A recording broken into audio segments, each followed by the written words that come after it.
Okay, hi, my name is Miranda Cruz. I'm glad that you could be with us today. I am going to share my screen with you. One second. We are going to be doing a rapport building um, workshop training with narrating. Let me just get my screen up for you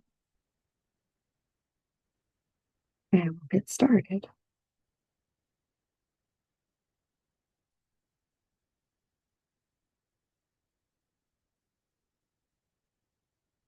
Hmm.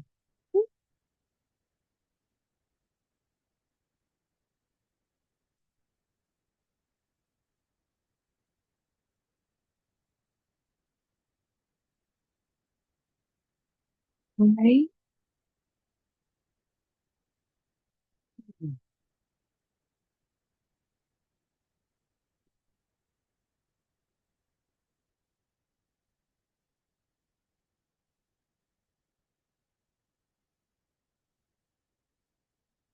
Okay.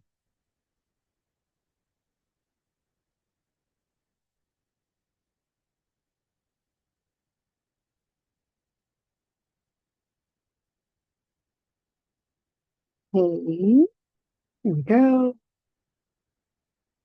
All right, that took so long. Okay, so you can now see my screen. Okay, so we're going to talk about rapport building with narrating. Now, if you were an RBT, you have been trained to build rapport, right? That is something that is very important. It's going to be the first and most important thing to do to get to know your client, to bond with them, to observe behaviors. But this is something that we should be doing in all aspects of education, right? We're building a rapport with parents, we're building a rapport with peers, we're building a rapport with clients and children of all ages. So this is a tool. Narrating is a tool that is really, I think, misused and misunderstood. Um, we get into a little bit more of it with as in ABA therapy as an RBT or BCBA. But I've used this in early childhood all throughout my whole career. And it is really a great tool for not only neurodivergent children, but neurotypical as well. So let's get right into it. What is narrating? Narrating is telling a story. You're defining what the client is experiencing. You're giving a verbal content to an action. Okay. We are describing what is happening in the moment with the client. We're giving a little back history. The goal is for a better meaning and understanding for the client and everybody around. So it's a really great communication tool. All right, so the benefits, I want to go through these really four important benefits to kind of help you really dive into owning narrating and practicing it more. So we're going to go into the developmental benefits. We're going to talk a little bit about connecting and bonding. We're going to talk about the benefits to specifically ABA needs and as well as team building. Okay, so here are the pickles. Let me go through my thing again. Sorry. Forget my thing is so sensitive when I touch it. It is on to the next. Okay, so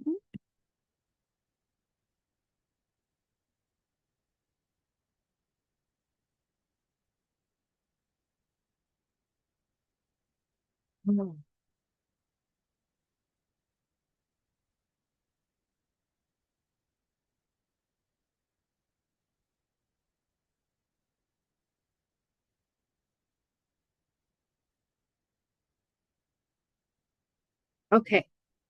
Okay, so the first developmental benefit is developing trust under stages of development. We know that in early childhood, if you've ever taken any early childhood 101, there are early stages of development that need to take place. And one of those is developing trust, right? As infants, we develop the trust to depend on our parents. We develop these relationships in a safe way. And sometimes we don't develop this if we haven't had a good relationship or our needs haven't been met developmentally, food, water, shelter, then we're going to have a mistrust of development. And so this is really important to understand so that we can identify that actually narrating is a tool for us to develop trust in our clients, right? We want them to trust us. We want to engage in a safe and appropriate way. And we want them to know that all the demands and commands and everything that all the expectations that we're putting on them through their ABA therapy, through all of their behavior changes, we want them to know that that comes from a place of developing trust, right? We're a good, safe person. And so that's a really good place to start as far as development. Moving on to language development, when we are narrating, we are talking out loud, we're vocalizing what's happening. It's not necessarily just commands and demands. We are giving them language that they may have never heard before. We're going to see neurotypical kids as well as neurodivergent kids that are nonverbal. And not every parent is the perfect parent. I know that I have a parent of 5, and I am not a perfect parent. I'm learning as I continuously go. And language is something that even adults are developing. And so language development is something huge that every age will benefit from, especially when you are working with a neurodivergent child. If they are nonverbal or verbal, you're going to be able to supply them with the language to connect to their environment and so forth. Okay, let's go right into cognitive development. Cognitive development is the understanding, right? So we can have this intelligence, but the cognition is where do we understand that what we're saying and where the connection is. So you're really bridging verbal language to the cognition of understanding. We are walking to the sink to wash our hands. We're walking them through the motions. We're telling them exactly what we're doing. Walking using our feet. We're using our walking feet in the classroom. We're pulling our sleeves up, and we're getting our hands ready. We're turning on the water. All of those simple tasks that we take for granted it's a really missed opportunity to give them that language to make that cognition and that connection to their action and their behavior. Okay, connection to the world around them. There is so much happening, whether it is in an in-home care, whether it is in a classroom, whether they're, outside at the playground. There's a lot of stimulants happening. And so for us to be on their level with a client, a child, an adult, and making that connection of what they're seeing around the world. And I'm not talking about when we talk about discovering and experimenting, we talk a lot about we ask a lot of questions. Narrating is more of just telling what's happening. Oh, wow, I see a really big merry-go-round. Let's go sit on the merry-go-round. I see the merry-go-round going really fast. It's going in a circle. So you're going to be lending this descriptive narrating to what is happening in their environment. Maybe it's about the weather. It's really cold. I felt that wind in my hair and it's really cold on my neck. I'm going to put my jacket on. So you're just, really becoming very in tune with the details of your environment to be able to verbally lend the connection to your narrating experience. Okay, developing safe space, consistent engagement. We kind of talked about that. It kind of goes along with developing trust. We are providing that safe environment. We are that safe space. We are that safe person. And in order to give appropriate engagement, it's not just about being there to prevent something or being there to counteract something that goes wrong. We are there to provide antecedent help and aid to that safe space and really building that opportunity to bond with our client through narrating and through their environment. So they're going to learn a little bit more about their environment. They're going to make those language and cognitive connections about their environment, and it's going to become a safer place. I don't know how many times a client has looked at me and looked at me and gone like a deer in the headlights, like, you get it. You just said exactly what I couldn't say. And it's just like this magical look that you get. And so you really are creating this new communication tool for your clients, especially if they are nonverbal. Okay, putting language into action while verbalizing what is happening. That is basically what narrating is. You are putting the verbal language to what is happening, whether it's happening in the environment, maybe the trees, branches are moving back and forth, and you're giving the verbal description of that. Or maybe you're narrating how they're manipulating a toy in their hand, or you see an emotion on their face and you're verbalizing and narrating that emotion. These are all really important language to action because you're naming what they are feeling, what they are seeing, what they're experiencing. You're naming their actual five sense experiences. Okay, calming approach. Narrating has been a really great tool for calming, for coping while moving through transitions, and not just for neurodivergent, but for neurotypical kids as well, especially in the early childhood stages and or new beginning of a school year. It's really scary to enter a new classroom.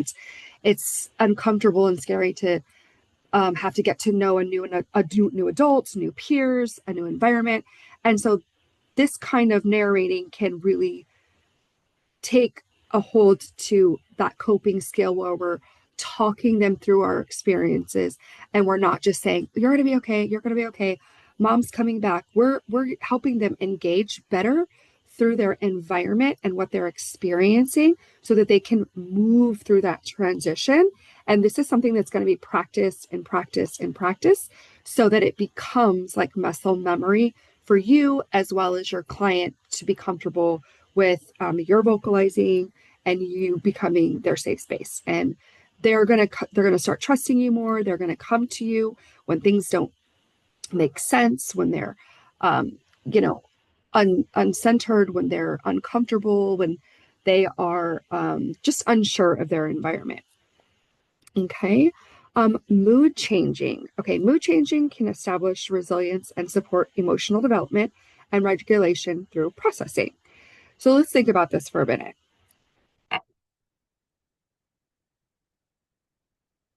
We have whatever mood we're in will cause us to react and not react in a specific way, right? So, like, if I'm in a bad mood, I'm going to be less resilient. I'm going to be probably a little bit more dramatic and emotional. I might be reactive. I'm going to regulate less, and which is going to cause me to process less information. So, like, let's say my mommy left me and I'm at school and I am not happy. I don't want to engage. I don't want to play. I just want to be in my mood. Well, narrating is something that can kind of move us out of that bad mood. Nobody wants to really move themselves out of move themselves out of a bad mood. So we need that help to establish those techniques, especially if we are neurodivergent and or a young developing child. So this is a really great opportunity to talk about what's around you, look at the opportunities, what could we do? Let's talk about it. We're not necessarily asking questions and giving them choices, but we can say, oh, look at this, let's try this. And you're really moving them through that transition. And then once their mood starts to change, once they start to become a little bit more aware of their environment, they're regulating better, they're processing information, the mood has changed, and you have again created this bonding experience to build better rapport because you are becoming this trusted person who is explaining everything that this child is experiencing to them. Okay, makes an experience a tangible um, experience. So it's really hard for us to like say something and it not be tangible, especially for young children that are developing who may have had no experience in school or no experience about what we're talking about, right? So we're giving meaning and purpose to objects that are not living, some that are living. We're giving them a spirit to something by simply naming them. So I'm going to give you an example of that. Okay, so we're in early childhood. We name everything, right? We don't have the cognition yet of understanding what is alive and what is not alive. So we could paint a face on a rock and call him Jerry. And this is such a great example because now it is my pet and it has a spirit and I gave it a name and it has a purpose, if not just to make me smile, that is its purpose. And it's something that I can touch, it's tangible. So this is something that is a really good example because I do this not only in early childhood, but we do this throughout my parenting, throughout my work within neurodivergency. We give everything a name. We're walking into school and we're saying good morning to the plants, good morning to the tree. One of my clients has a very special long green big leaf that they say good morning to every single day. That is something that has become part of the routine, and it is a really positive, great experience, and it moves them into that really positive, good mood. They're regulating, they're processing, and they are happy, and they're giving life and spirit to something that is tangible and maybe not necessarily how we would think it's alive, but now we have given it life. So this is something that's really important because you're establishing, again, a relationship with them. You're supporting their experience. You're using this in your narrating. And this is all being verbalized, right? That's what narrating is. We're verbalizing the description of what they're experiencing, and we're enhancing their experience through this. Okay, so experience allows cognition and acting on the world.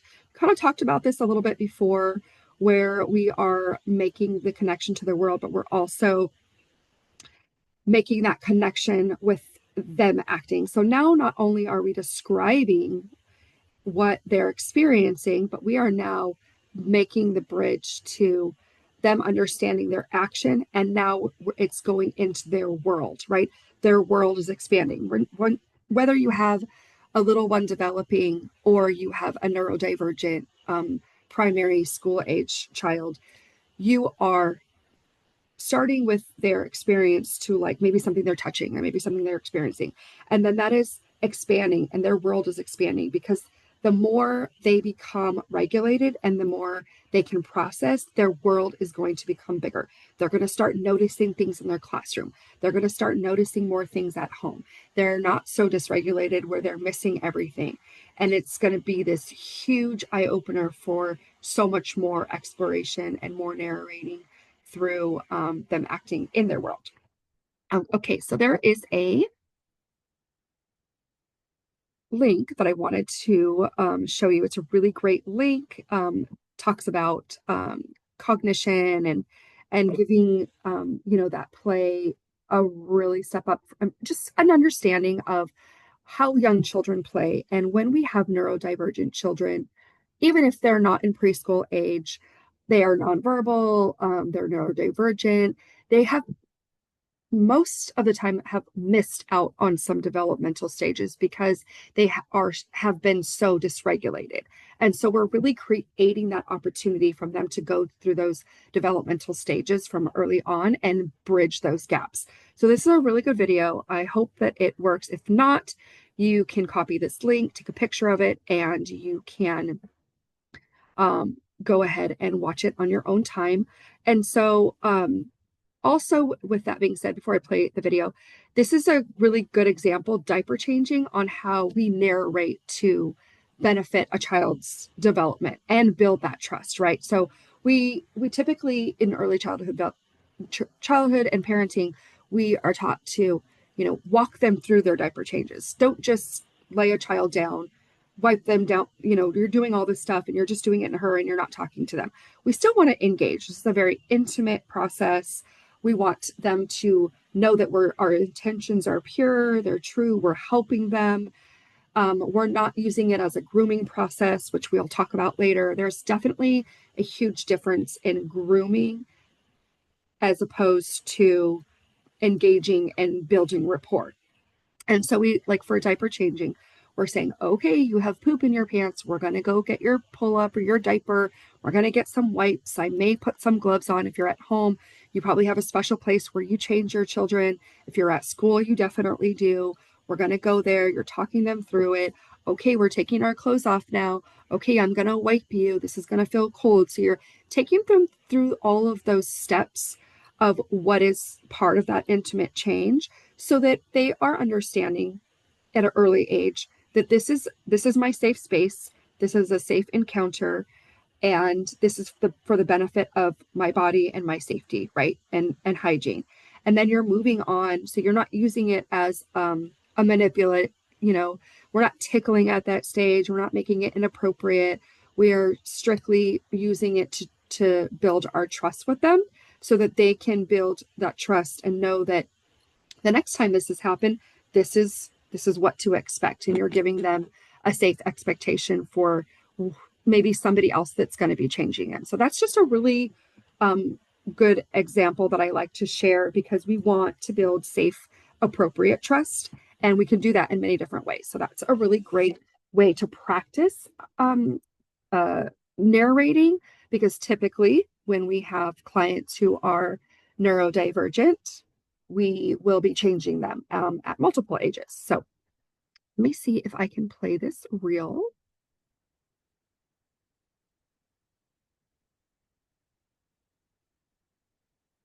Turn the volume up. I don't know if it's going to work.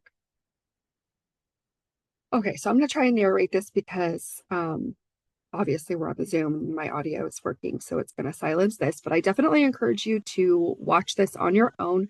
So basically the toddler, the scientist gave toddlers life size of the objects they were playing with.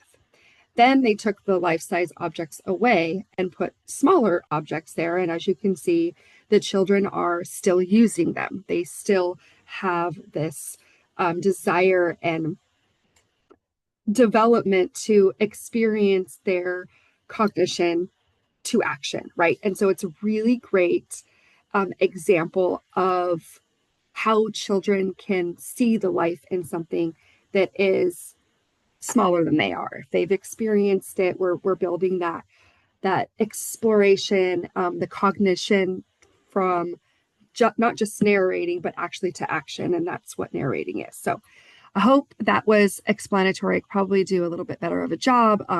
But I really encourage you to watch that video from start to finish. It's not that long. It's really fun. And okay, so let's move on.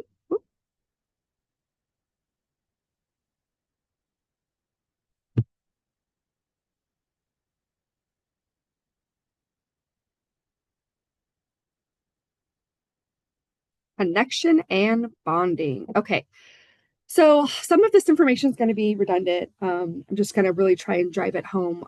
This is a start for us to connect and bond with a client, and it's a vocal start to engagement, right? So us narrating and us talking to a client is not full engagement.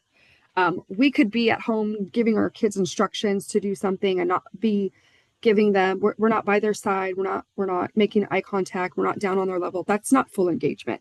But narrating is a vocal start to an engagement. So I just wanted to make that clarification. And then, when you are with a client, you are in their space. You are, if you are with a new client that is not open to you being in their space yet, then you are relatively within arm's length, and you're making that rapport building so that you can become closer. But in general, we are with our client. We are not across the room. We are not in another room. We are with them. We are engaging with them. Narrating is a really great tool to start that bridge, to be able to bond and get closer with them, being okay with us being in their space. Okay, the narrating is the bridge to language. It's the bridge to connection and cognitive processing. We talked a lot about that in the slide before. The bridge to communication with adults in their environment as well as with a client. So when we're in a classroom, let's say, or even at home in in-home care, we are typically working through some behaviors, right? Some uncomfortable behaviors, inappropriate behaviors, and sometimes our approaches as RBT or BCB don't look conventional. They don't look, they might look like, oh my gosh, she's not even reacting to that behavior. She doesn't even care, or she's not doing her job, or she's reacting too big, or, there's so many different elements that can make it really confusing to understand to the parent and to the teacher and to anybody else in the environment that what is our intention behind how we are engaging with a client or behaving, reacting or non-reacting to a behavior. And so this is a really great opportunity when you are narrating and you are talking about, oh, I understand, I hear you, you are really frustrated, and you're using that communication device and you're helping them hear that verbal narrate to that bridge of what they're feeling. I hear you're frustrated because you can't have your preferred item. Let's do our work first. We're working for, and so you are building this communication bridge so that the clients around you, or more importantly, the adults around you, whether they're the teacher, the parent, your BCBA, they're understanding a little bit more about the situation and your approach because you're narrating it for the client. This is putting action to word. You're making that connection for the client, but you're also making a connection of your intentions and your understanding of what is happening with the client. So I hope that was explanatory. Being nonverbal is not a lack of cognition. It is a disconnect in the nervous system. So I wanted to say that because a lot of people, whether they are trained with neurodivergency or not, we're human. And so we have these trained thoughts that are just kind of natural, and we forget that whether a client is neurodivergent and nonverbal doesn't mean that they don't understand what's happening. It doesn't mean that they're unaware. It just means that they can't explain it verbally to us. So there's not a disconnect in their cognition, there's a disconnect in their nervous system where they can't explain and connect and communicate with us. So instead of assuming that a neurodivergent client doesn't understand, we can understand that it's more of a lack of their ability to communicate with us. So I think that's been a huge like aha moment for a lot of RBTs that I work with, and that it's we're conditioned to think like if we can't talk or we don't understand each other's language, that, oh, they just don't understand. Well, it's not that they don't understand. It's just that they can't make that verbal connection with us. So like I said, when I've narrated something and I've had a client just look at me and go, oh, wait, you got it. You just got it. That's exactly, yes, that's what I'm doing. It's like this magical bridge that you're making a connection. They're trusting you more because you're actually giving them the language or the understanding that, yes, I know exactly what you're feeling and I'm naming it for you. Even though they may or may not down the road be able to verbalize it, they'll have their PECs, their AAC devices, and their trust in the world and others to understand that what they're experiencing is real. Okay, so building resilience to client to get used to your voice in all areas, not just demands and commands. So this is super huge. I typically will hear a lot of RBTs only talk to their clients when it is time to give a demand or a command. And we do that a lot. We have to do that a lot as an RBT throughout their day because we are addressing behaviors, right? We're not necessarily correcting them all the time, but we are giving them opportunities to practice, we're working for this. We're, you're shaping through tasks and you're doing all these things and you're verbalizing them. But if they only hear your voice and your demand through demands and commands, then they're typically only hearing your voice in a negative way. And along with that negative, there's an intonation, there's a tone, and there's a way you're saying it.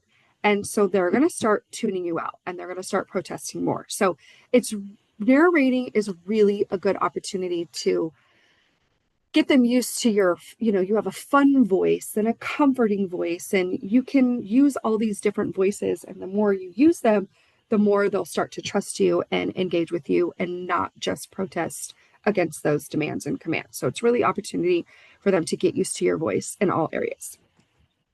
Establishes trust and professional expectations with client. I can't say this enough. I think I've said this like quite a few times throughout our workshop training, is that it really does establish trust. And that's basically what connection and bonding is, right? We're building a rapport to build trust, developmental trust, but also emotional trust between you and the client, because we want them to have a good experience. We want them to learn those expectations, that we want them to have skill building we want them to develop skill building throughout their life, not just when they're with us. And so building that trust with them is really a huge component of building the rapport. It's not just them getting used to you or liking you. You're actually building a trustful relationship.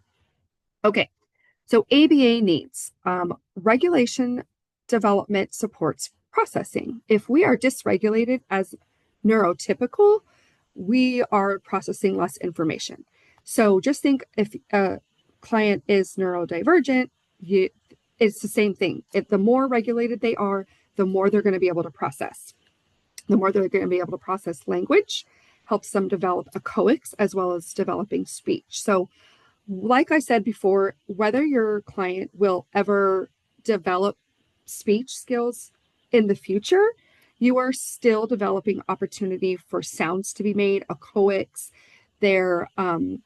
You're still building that bridge for language because the cognition side of the language is understanding what they're hearing. You're putting a name to a word, even if they can't say it. Getting used to tolerating your voice, not just for commands and demands. Again, I'm just going to keep repeating myself because those are really important points. It is a super good tool for rapport building and coping for technicians and clients as antecedents is to regulation signs of behavior. So just like we can't discover or tap into a behavior without using antecedent, right? That's ABA 101.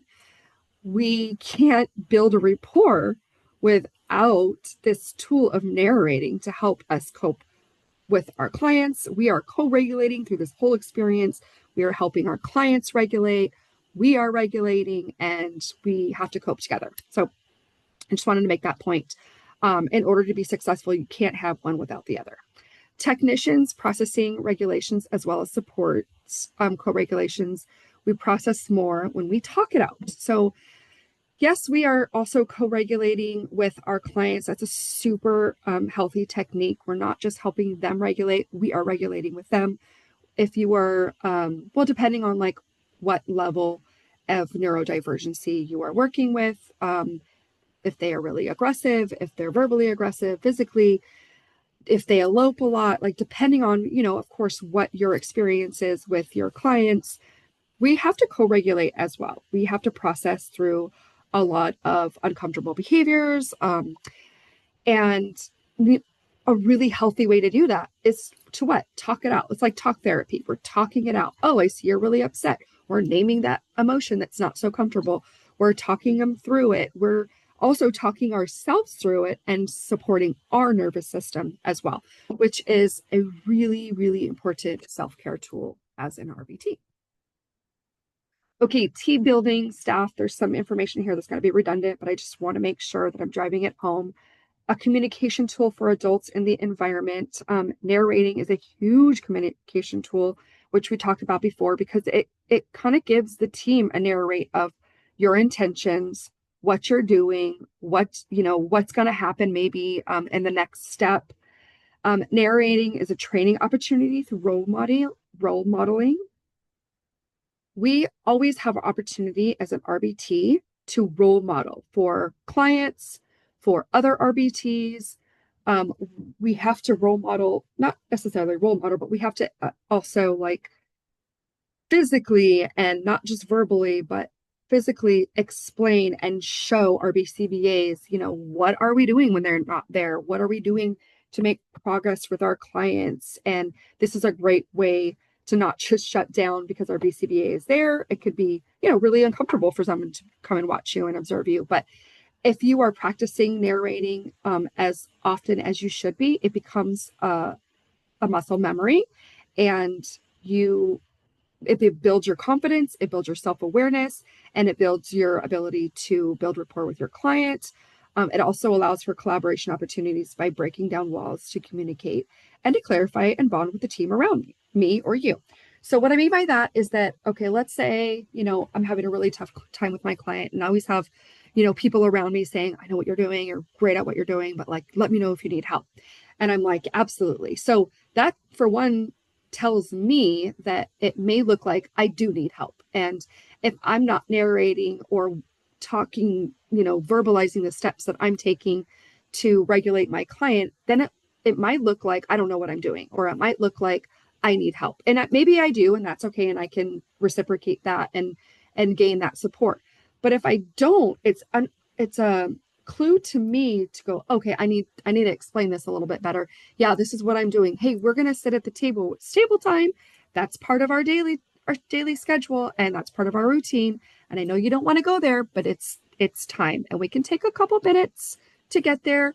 But the more you narrate, the more you can explain what is happening, your intentions behind it. You're not just standing there staring at your client, waiting for them to regulate themselves. You're not waiting for their tantrum to end just by staring at them.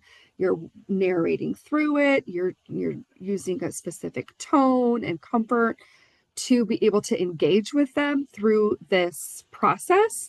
And then you are also gaining an opportunity to communicate with your environment around you, the teaching team, your BCBA, and then also gives you you and them the ability to like talk it through. Like if somebody said, they heard me, oh, I forgot his pillow, or I forgot something, or maybe they needed something. I've had a lot of stuff go, hey, is there something that you need? Yeah, can you grab me that blanket over there? Or can you grab me that sensory toy? Whatever it is my client needs. If you're narrating, you're communicating, it builds a bridge for you guys to verbalize more and collaborate more. And people are going to want to help you as well as communicate with you better. And they're going to learn more about that client, whether it is a child in a classroom and or a parent still learning about their child's needs and preferences as well. So never stop narrating. We will talk about a little bit about, oh, it's right here. Application. Okay, so let's go right into application. Addressing overstimulation and learning good judgment. So there are lots of types of narration, right? Like I kind of mentioned before, we use different tones. We use different words. We use different dialogue. We're going to have to learn our clients' sensory orientation. Is too much audio going to send them to overload? Is this an overstimulation? Is this an understimulation?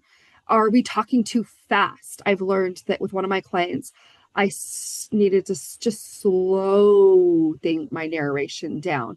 And that was a huge factor in our bonding and the processing with that particular client. So there is always going to be an opportunity to take a break, give them some space without your verbalization, without your narrating. But it's not going to be very long, and it's not going to be for big durations of the day. You're going to be wanting to explain, even if it's not a full sentence and it's table time, we're going to table time. And it's just like these little snippets of phrases and or words for what they're going to be doing. And you notice I didn't say like, oh, it's table time, we're going. Like it's table time, right? It's table time. This is what we're doing. It's a positive experience. It's a good thing. You're not in trouble. We're not blaming you. It's not a punishment. We are going to this exciting thing because I know it is going to benefit you. So that's where the intonation and the tone comes in. And like I said, you're going to use your judgment, and you're going to learn your client, what they are going to tolerate, what they're not. But like I mentioned before, you're also going to build their resilience to hearing your voice, and it's not going to be an overstimulation forever. Okay, so talked about when to step back and observe and intervene, examples of lack of engagement and too much observing. So this is something that I definitely wanted to address because especially with new clients and or nonverbal clients, we can tend to observe too much.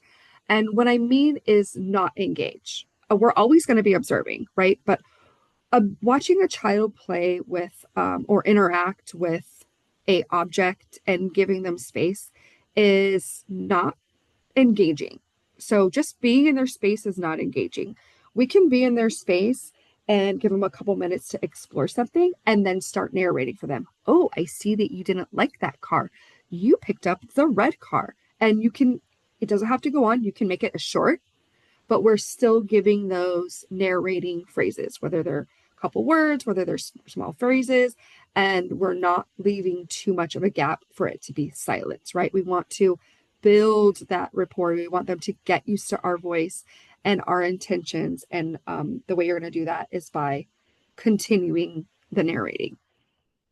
It does help with moods and dysregulation, like we talked about before. Sometimes we need less words, but we still want to have the consistency there in our practicing narrating.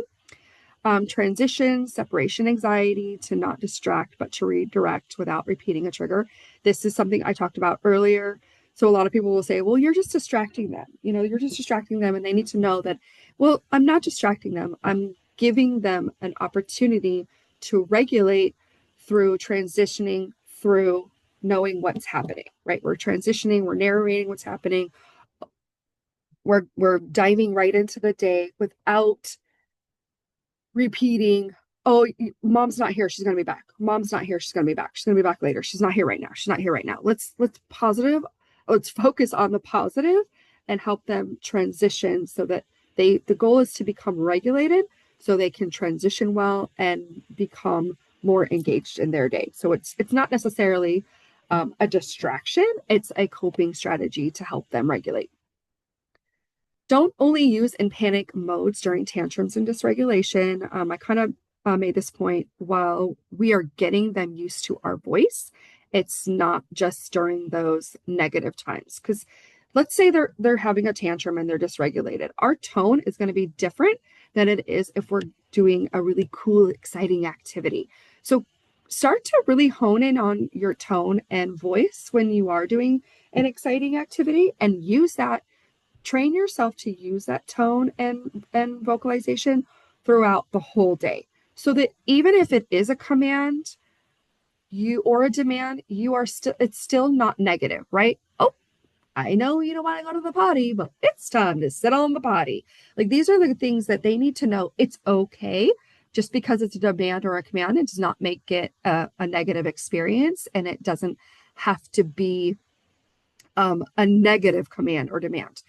You're just really there to help them through their transition and their skill building. Do not let your narrating become a command.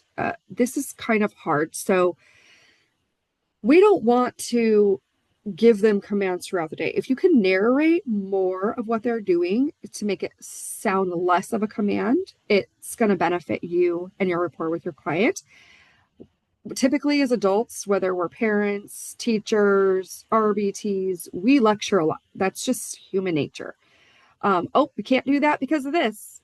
We want to lecture as less as possible. That's not what I'm talking about when I'm talking about narrating. When we're narrating, we're explaining very specifically what is going on in our environment, what specifically the client is experiencing, and not what they should be experiencing. We don't want to reinforce attention-seeking behavior. We want to reinforce the behaviors that are preferred and that we're training for. Okay, reflect on if your approach is an aid or a hindrance to bonding with your client. So if you're ever in like the situations, which we have these situations a lot throughout our work. If you're ever like, oh, I don't know if this is helping or not, is it not helping me? Is it not helping the client? Does it seem to be getting better? Stop and reflect on it and go, is this helping my client, or is this reinforcing behaviors? Is this causing a repetitive, right? And talk to your BCA about it. Hey, this is what I've been doing. This was my intention. This is what I was thinking, but I just don't know if we're there yet. I don't know if, if my client is benefiting it based off of whatever you want to share about your experience. So it's just really important to be transparent, reflect a lot on your experiences and your approaches in order to really say like, hey, is this helping my client or not? Because the goal is to not correct, not lecture, not punish, but to help them develop skills for the future, right? Set appropriate boundaries during potty changes for safety and self-awareness. I definitely wanted to address this because Safety and self-awareness, especially for neurodivergent children, is so important. They're at higher risk for being abused and being maltreated and just misunderstood. So it's really a great opportunity to use potty as a self-awareness of safety. And that goes back to how we diaper change, right? We're talking them through it. We're building an appropriate safe. Um, my client, so as my client, one of my clients is super young, and they're in like that cuddly, they still cuddle, they come close. And I've built a really good bonding rapport with this client. And so it's, I found myself like we're doing potty training. And so we're going to potty training. And sometimes the client will go in for a hug and it's like, oh, thank you so much for that you wanted to hug me. But right now we're in the potty and hugs don't happen in potties. We don't tickle in the potty. We don't hug in the potty. And that just builds their self-awareness and safety so that later, if they're at home or there was somebody who doesn't really know how to address these opportunities the way they should be addressed, we're building that consistent, safe exposure for behavior, what are appropriate behaviors and what are not maybe appropriate behaviors. Because if they're on the borderline of like maybe not being so appropriate, they can be misled leading, and they can go into areas of unsafe behavior. So I just really wanted to address that. Review of probable causes of available abuse. So we talked a little bit about that. It's a truth to the nature of what we do. Children are less aware because they're so dysregulated. And so we have the opportunity to make them more aware and to set those routines, whether they're in the potty, whether they're potty training, whether they're getting changed, set those boundaries, set those expectations, make it part of your routine. I've actually made it part of one of my clients' routines. Oh, we don't tickle in the potty. And that's something that I verbalize. Not that we were doing that, but it's something that they get used to. And it's an expectation and a boundary so that it can serve as a boundary to not be crossed with anybody in taking care of this client. It's a opportunity for appropriate dialogue. It could be a really sticky situation where people just don't know how to address dialogue, right? There's a lot of self-sensory pleasure in neurodivergent children, but also adults, as well as young children just in general, right? Nap time is typically a time where we see self-soothing approaches to that sensory need, where their hands go in a private area to help them self-soothe and put them to sleep. That will typically not dissipate and decrease in neurodivergent children because, for one, some people don't know how to address it. They don't know how to retrain that behavior. And so instead of it being uncomfortable and us, oh, she's got her hands in her pants again, like let's give a little bit of dialogue to that. Let's give a little bit of behavior changing to that. There's positions that we can change them into. For example, I have a client that is preschool age-ish, and there's a lot of self-soothing. It's natural, especially when she's dysregulated. And so we have actually worked a lot on changing that behavior to using the dialogue. Oh, you look really tired right now. Oh, it's not time to put our hands in our pants.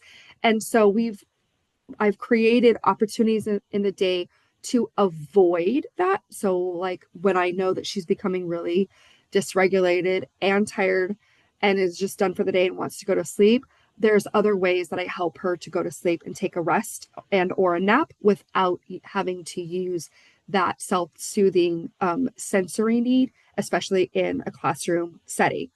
And then, so she's gotten into the habit of not needing it throughout the day, especially and additionally to when she's tired. So there's, preferred things that I've used for her to gain her attention and to give her a stimulant where she's so excited to have that preferred that she's not self-indulging in that sensory need. If that makes sense. So I hope that was just a couple tips there. Aids naming appropriate and inappropriate behaviors and times. We're giving that dialogue to, oh, looks like you're really tired, but it's not time to go to sleep just yet. So there's misconceptions of cognition and the needs to understand of, sensory soothing. It's not just pleasure, it's sensory soothing. And it does look inappropriate, and it can become inappropriate as the child grows and as they are experiencing multiple environments. And so it's our responsibility too to also lend some dialogue and some experience and some safe approaches to really shift that behavior. And it's doable, I'm telling you. It takes a lot of work, but you can, collaborate with your team, your BCBA, and find ways. Another really great tool for me was our occupational therapist. She gave us a couple of ways to meet and to work with muscles and things that needed to be combated so that wasn't an area of approach for that sensory seeking. So anyways, use your tools, be aware of that, talk about it.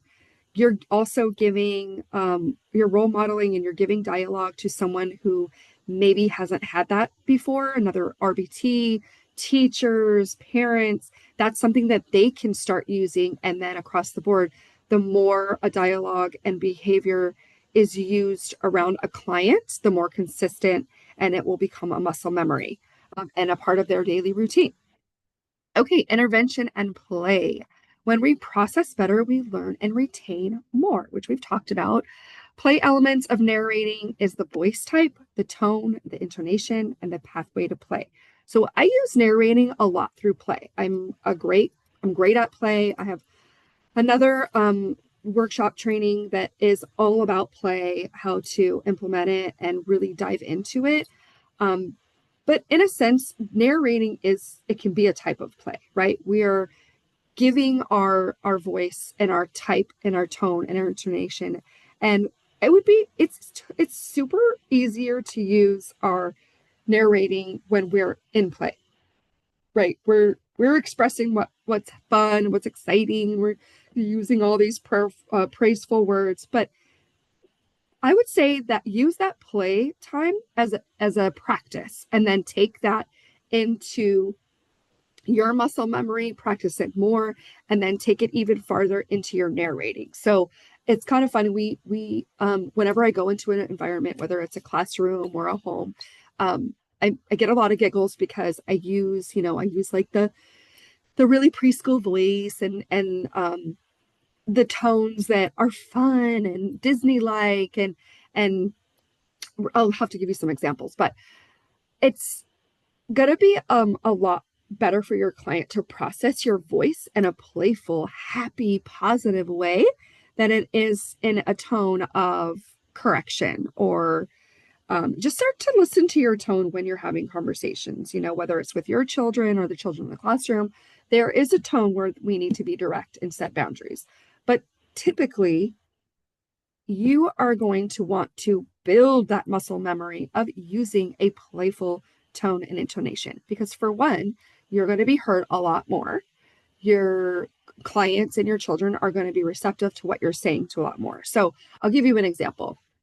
I've had multiple teachers and clients and children in classrooms go, "Oh my gosh, I've been calling this child and all you did was say his name, and like now he's doing what you want, but you're playing with him, and I don't, it's not playing time." And so this is my explanation. All right, when children hear their name multiple times and it's a task that they need to do or a transition that they need to go through or something that they need to stop, there's a tone in your voice that says to them, this message is not fun, it's not playful, I don't want to do it. And the more you say their name, the more they're going to tune you out, right? Everybody has a tune out button. So what I started doing was I would sing their name. Tony, instead of Tony, it's cleanup time. Tony, Tony, Tony, right? That's like some of that's condescending. It's not what they want to do. They know what time it is. It's something that is not pleasing to them. So they're going to avoid it. So instead of that, you're going to sing their name. For one, singing and music is a completely different form of language for not just children, but adults as well, neurodivergent and neurotypical. So when you can sing, even if it's just like a I'm not using my vibrato. I'm not like going into opera here. I'm just singing their name. I'm making it longer. I'm changing my tone. Tony. They're gonna look at you and go, wait, what? Because that's interesting for one. And it sounds inviting for two. So they're gonna make eye contact with you and they're gonna look, or they're gonna look away from what they're doing. And then you're gonna smile at them and you're gonna go, let's go. It's time to go. Like you could be right there, you could put your hand out. It's a message that they're not in trouble. They're not being given a command or a demand that they want to avoid. And it's going to help. And the more you do it, I'm telling you, it's going to be so magical. Practice it, do it. And if you practice it more in your play, then you'll get better in your muscle memory. And then you'll be able to apply it to those really frustrating situations where children are not listening. Okay, how to apply and practice. So we have to get used to our voice. It's very uncomfortable to hear our voice out loud. And typically adults, whether you're in college or you have been in this career for a really long time, it can be really hard to walk into an environment and start talking in front of a bunch of strangers. So if you are in ABA therapy, you typically have to walk into a home when learn not just a new client, but learn parents. And you will always typically be in the presence of a stranger because there might be a sibling that walks in or that's not typically there. There might be grandparents in town. There might be, somebody else. An OT that came or the speech pathologist that came that day. And there's somebody that you have not built a rapport with. It's going to be uncomfortable for you to speak out loud, to engage with this client. I've had a number of overlays with other RBTs that are learning, and it's just really uncomfortable to have to speak in front of someone who you have to prove yourself to, for one. You have to engage. You have all these different things that you're processing to engage with the client. What if I say something wrong? It's just a great rule of practice to just start talking out loud, and narrating is that easy tool to do that. Start talking out loud to your client, telling them what's going on. Go for a walk and a talk. Oh, let's go for a walk. Oh my gosh, look at the sun is out today. This is great. Like you're just talking about nothing and you're talking about it out loud.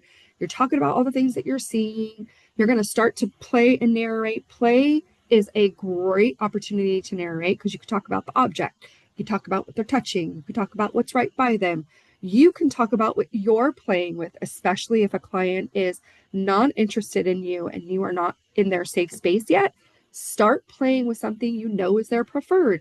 And then you're going to start talking about it out loud because that's going to gain their interest and it's going to invite them, if not to play, to be interested in what you're doing. They're going to watch you more. You're going to show them that you're a safe space because all you're doing is you're just playing. You don't have any expectations for them other than to listen to you playing with the preferred item that they have.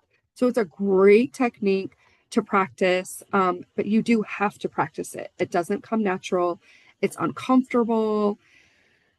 If you've ever had a BCBA come that you have never met, it's very intimidating, and we just have to kind of get over that hurdle, get used to being silly. Even if you're saying the wrong thing, you'll start to, I don't even know how many times I've said something and been like, that is not what I meant to say. I was looking at something and I meant to say something, and we'll all just kind of chuckle out loud and go, oh, Miss Miranda's just going on talking, and it just becomes also a rapport building between you and the adults in the room as well. So I encourage you, know when to read. The dysregulation signs is a huge antecedent tool to being able to gain some strategies before a tantrum occurs. And that's where you're also going to, once you start to use this as a general practice, you'll really start to be able to see those signs and symptoms of dysregulation, read them, and then you'll be able to narrate through them so that you are narrating not just through a tantrum, but before a tantrum, which is a huge coping skill. And you are going to get really good at this. So I hope that was really a lot of, I know it was a lot of information. It's been a very successful tool for me. I love narrating. Sometimes I have to tell myself to stop talking, and that's something that I've had to work on, but you will never stop learning and developing yourself. And I just Wish you the best of luck with your clients. Get out there, narrate, process, play, and have a great day. Thank you so much. Talk to you later. Bye-bye.